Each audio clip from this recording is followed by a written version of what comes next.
बाल निर्माण की कहानियाँ भाग 3। तो दोस्तों, आज की कहानी है प्रायश्चित। चलिए सुनते हैं। मुक्ति बड़ी होनहार लड़की थी। वो अपनी कक्षा में सदैव प्रथम आती थी और पुरस्कार जीतती थी। यही नहीं, उसके सद्व्यवहार के कारण स्कूल में सभी उससे प्यार करते थे। वो सदैव सच ही बोलती थी, साथियों से प्यारी बातें करती थी, सबकी सहायता करती थी। ये सब उसके माता पिता की सीख का परिणाम था। उसकी माँ सोते समय अच्छी अच्छी कहानियां सुनाती थी। उनसे उसे अच्छा बनने की प्रेरणा मिलती थी।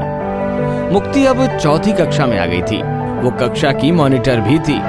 उसकी कक्षा में इस बार बाहर से एक लड़की आई। उसका नाम पूनम था। पूनम जल्दी ही मुक्ति की सहेली बन गई। यूं पूनम पढ़ने लिखने में अधिक होशियार न थी, पर वो रोज नए नए कपड़े पहनकर आती थी। साथियों को खूब ही चाट खिलाती थी। इससे बहुत सी लड़कियां उसकी सहेली बन गई थी। पूनम के पिता बड़े धनी थे। वे उसे भी बहुत सा जेब खर्च देते थे और उसे पूनम अनाप शनाप चीजों में खर्च करती थी। यूं जेब खर्च तो मुक्ति को भी मिलता था, पर उसकी माँ कहा करती थी, बेटी, बाजार की सड़ी गली चीजें या चाट चॉकलेट खरीदने में इसे खर्च ना करना। कभी कभी ये चीजें खा लेना, पर रोज की आदत न बनाना। अक्सर होता ये था कि जो भी फल या कोई चीज के लिए बच्चे कहते, तो मुक्ति की माँ स्वयं ही बाजार जाकर उसे खरीद लाती या फिर घर बना लेती।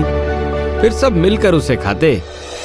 मुक्ति की माँ ने उसे एक दिन भालू वाली गुल्लक लाकर दे दी थी। मुक्ति अपने रोज के पैसे उसमें ले जाकर डाल देती थी।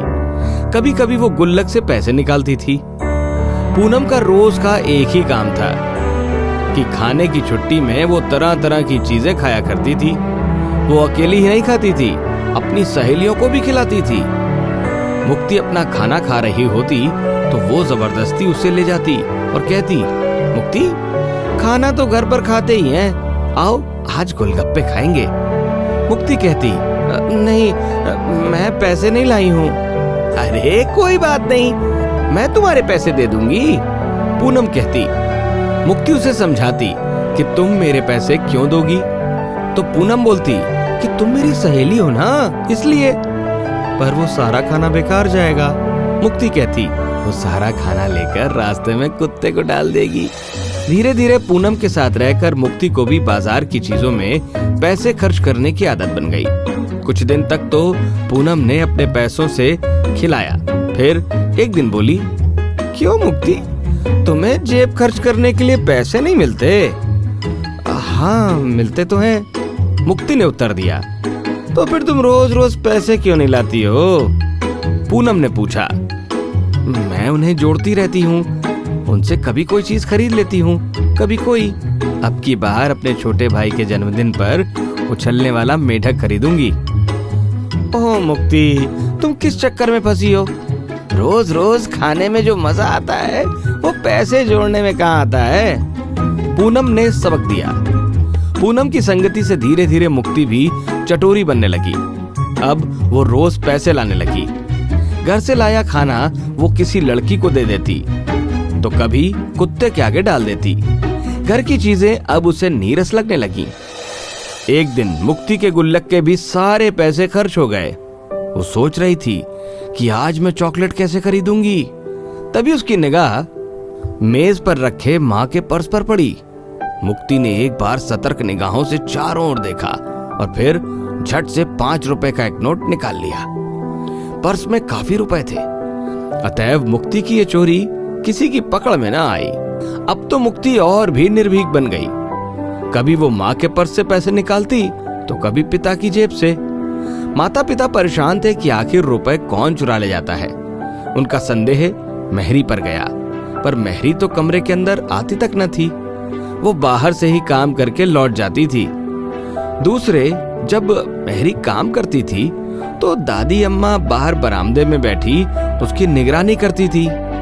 मुक्ति के माता पिता समझ नहीं पा रहे थे कि रुपए आखिर कहाँ जाते हैं। मुक्ति और उसके भाई बहनों से कुछ माता पिता पूछते तो वे भी साफ मना ही कर देते थे कि हमने तो रुपए नहीं देखे। एक दिन घर में बहुत से मेहमान आए थे। मुक्ति की माँ ने उसके पिताजी से कहा कि वो मेहमानों के खाने के लिए बाजार से चीजें ले आए। पिताजी ने जल्दी से पैंट बदली, थैला उठाया और बाजार चल पड़े। बाजार में मुक्ति के पिताजी ने पहले बहुत सारे फल खरीदे। उन्होंने रुपए देने के लिए जेब से पर्स निकाला, पर ये क्या, वहां तो एक भी रुपया नहीं था। कुछ पैसे मात्र पड़े थे, पर आज सुबह ही उन्होंने 5-5 के 2 नोट रखे थे। अब तो उनका सर चकरा गया कि पैसे आखिर गए तो कहाँ गए, किसने कब निकाल लिए। फल वाले ने मुक्ति के पिताजी को बड़ा अपमानित किया। कहा, बाबूजी, पहले घर पर ही अपना पर्स देख लिया कीजिए, फिर बाजार आया कीजिए। यदि खरीदने की सामर्थ्य नहीं है तो व्यर्थ में किसी भले आदमी को तंग न कीजिए। मुक्ति के पिताजी अपमान का घूंट पीकर रह गए। अपना सा मुंह लेकर वे घर की ओर बढ़ने लगे। उन्होंने समझा कि मुक्ति की माँ ने बिना कहे पैसे निकाल लिए हैं, इसलिए आते ही वो उन पर झल्लाने लगे। पर मुक्ति की माँ ने तो पैसे निकाले नहीं थे। उन्होंने भी कह दिया कि मैंने तो आपका पर्स छुआ तक नहीं है। घर में जो कुछ भी था वो खिला पिलाकर मेहमानों को विदा किया गया। रात के समय प्रतिदिन की भांति घर के सभी सदस्य मिलजुल कर बैठे। मुक्ति के पिताजी ने बताया कि किस प्रकार आज उन्हें फल वाले से अपमानित होना पड़ा था। उसने किस प्रकार से उन्हें लताड़ें लगाई थी। पिता के मुंह से ये सब सुनकर मुक्ति का बाल मन बिलख उठा। वो सोचने लगी कि मेरे कारण ही पिताजी को इतना अपमानित होना पड़ा है। वो झिझकते हुए बोली, पिताजी, मुझे माफ कर दीजिए, मैंने ही आज आपकी जेब से पैसे चुराए थे। माँ मुक्ति को डांटने वाली थी, पर पिताजी ने उन्हें मना कर दिया। उन्होंने मुक्ति से सारी बातें विस्तार से पूछी कि किस प्रकार से उसे चोरी करने की आदत पड़ी है। मुक्ति ने सच सच सब बता दिया। उसने अपराध स्वीकार करते हुए कहा कि पूनम के साथ रहकर ही उसे चटोरेपन की लत लगी है, इसी के कारण उसने चोरी करना सीखा है। मुक्ति के पिताजी बोले, जीभ जब चटोरेपन की आदी बन जाती है तब हमारा स्वास्थ्य तो खराब होता ही है, साथ ही हम में अनेक बुरी आदतें भी आ जाती हैं। तुम देख ही रही हो कि अपनी इस आदत के कारण तुमने चोरी करना सीखा, चोरी को न खुलने देने के लिए झूठ बोलना सीखा। इस प्रकार कितनी ही गंदी आदतें तुम में आ गई हैं। तुम गंदी बच्ची बन जाओगी तो फिर न हम तुम्हें प्यार करेंगे, न स्कूल में कोई तुमसे बात ही करेगा। मुक्ति रोते हुए पिता से लिपट गई और बोली, पिताजी, अब मैं पूनम के साथ नहीं रहूंगी, उसी से मैंने ये गंदी आदतें सीखी है। अब मैं बाजार की चीजों में पैसे नहीं बिगाड़ूंगी, सुपारी और चॉकलेटों के लिए चोरी नहीं करूंगी। अब की बार बस इस बार मुझे माफ कर दीजिए। रोती हुई मुक्ति के सिर पर पिता ने हाथ फिराया और बोले, बेटी, हमें विश्वास है कि तुम अच्छी लड़की बनने की कोशिश भी करोगी। तुम अच्छे काम करते हो तो हमें बड़ी प्रसन्नता होती है, हमारा सिर गर्व से ऊंचा हो जाता है। पर तुम्हारे बुरे काम करने पर हम सोचते हैं कि हमें कुछ नहीं आता जो तुम्हें अच्छा बना पाए। तुम बच्चे हमारे जीवन की साधना हो बेटी। तुम्हारे व्यवहार से लोगों को तुम्हारा नहीं हमारा परिचय मिलता है कि हम कैसे हैं। ये कहते कहते पिता का गला रूंध गया। पिताजी की बात सुनकर मुक्ति फपक फपक कर रो उठी। ये आंसू पश्चाताप के आंसू थे। उस दिन से फिर मुक्ति ने चटोरापन, झूठ बोलना और चोरी करना छोड़ दिया।